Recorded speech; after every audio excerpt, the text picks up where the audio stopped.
All right, so today we're going to be taking a quick look at the Retevis RT68 FRS radio. That is family radio service. This is a 16-channel radio. Retevis sent this out for my review, and I think it's a pretty nice radio. It's a nice, small, compact.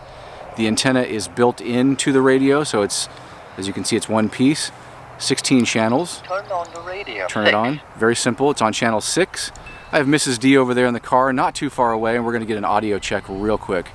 Mrs. D, do you copy? How does it sound to you?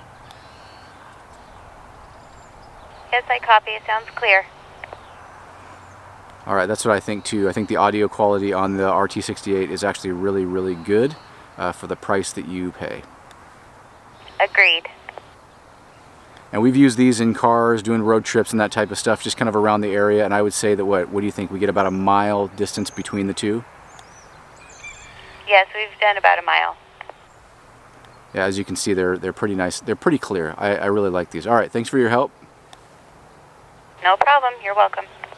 So as you can see, the audio quality is very clear. It's a very simple, very simple radio to operate.